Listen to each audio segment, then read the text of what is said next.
Warning, dad joke. Did you know that ears of corn have FOMO too? Yeah, but they have the fear of being shucked. Okay, don't throw tomatoes at me. Even I thought that joke was a little corny. Okay, while this video isn't about us experiencing FOMO, it is about the general public starting to feel FOMO and how that will have a tremendous impact on gold and silver, and especially silver. UBS recently came out with a report where they increased their gold price projection, but far more importantly, they recommended investors increase their precious metal holdings to 5%, which represents a dramatic increase in demand. Now, let's go back to economics 101. We all know that when supply remains the same and there's an increase in demand, that results in prices going higher, much higher.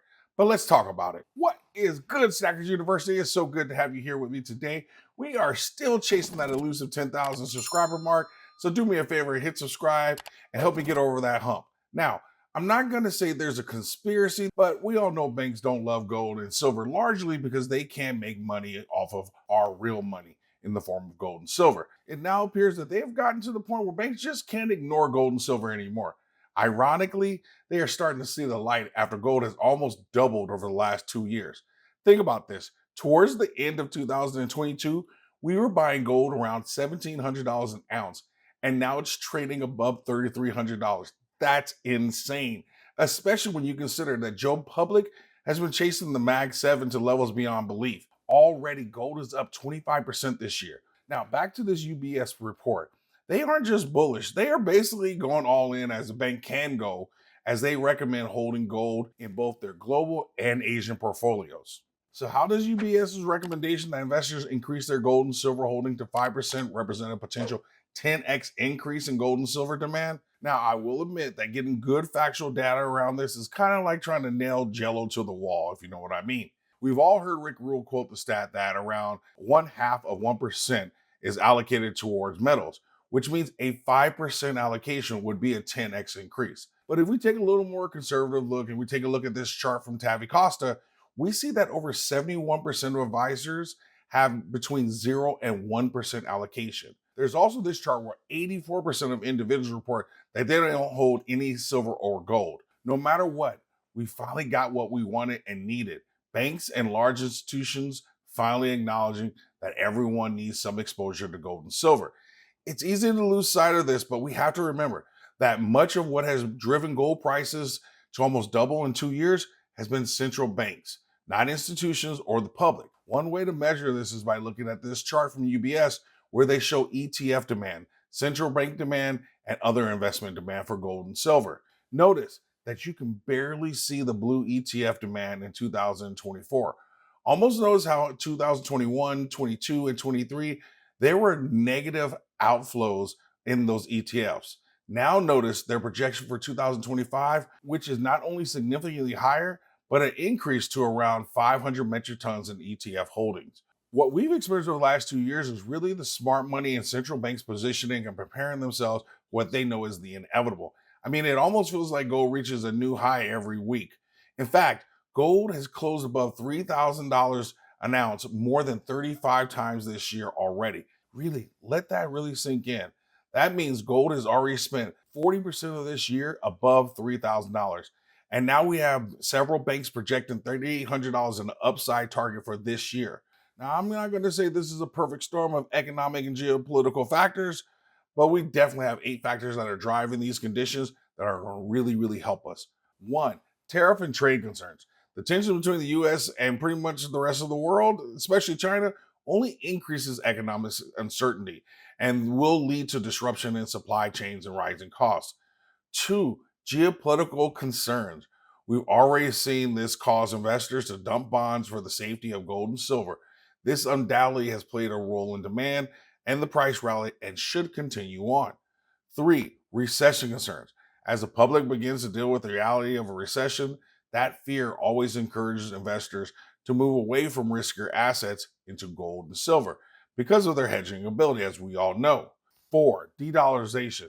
Less reliance on the dollar as part of global trade means greater demand for alternative stores of value, and that just means gold and silver. Five, dumping of U.S. treasuries by foreign governments. The selling of U.S. treasuries has only weakened the dollar and continues to undermine confidence in the United States financial system. 6. Record level central bank demand. While they tend to be a little more price sensitive, but with over 1,000 tons purchased annually, their demand at least places a floor on gold and silver prices. 7. Recent increases in ETF flows. This is a distinct reversal from what used to be outflows to now inflows into ETFs. And that's going to have a greater impact on not just the price of the metals, but also for those mining stocks. 8. The inevitable second wave of inflation. Regardless of your opinions on tariffs, they will only make supply chains issues worse, increase the cost of goods, all of which are inflationary. And if the Fed comes in and has to lower rates in this particular environment, inflation in metals will increase dramatically. When you consider all this, it's no wonder why just a few days ago we saw gold have its single largest daily gain since 2020. We are experiencing a unique combination of global risk and structural shifts in demand.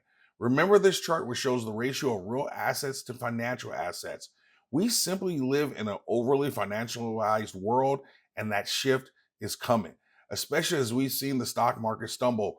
While from a charting perspective, we've also seen gold break out against the 60-40 model portfolio. Shifts have started, and it's still coming at the same time. That is what I got from this UBS report. Now the question becomes, what do we do with that? Well, I think it's important that we congratulate ourselves first for being early to the party and being prepared for what is coming.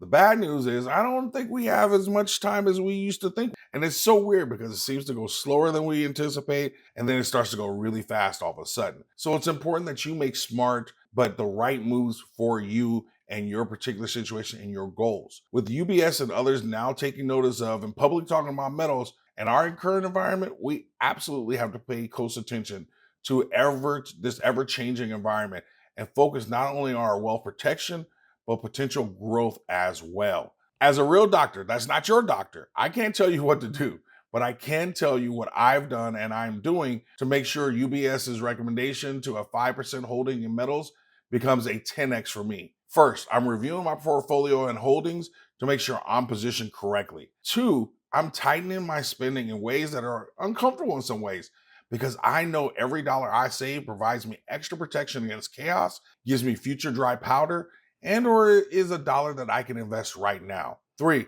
I'm now moving from allocating to gold and silver producers who have moved extremely well, some of which have actually doubled for me. Notice, I'm not selling anything. I'm just not putting new money in. I'm just going to let them run. Why? Because the next step from my plan is to increase my junior miner holdings.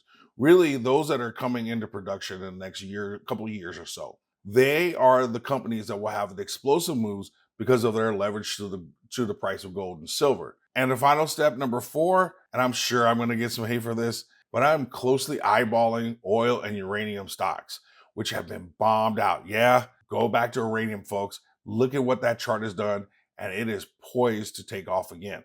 Remember, oil in particular takes a major hit during recession, so you have to be prepared for those things to potentially go down another 20 or 30%. But you start positioning now, because if they do take off, at least you have somewhat of a position. No matter what you do, make sure you stay on top of the markets, review your allocations to make sure you're diversified and hedged where you can be.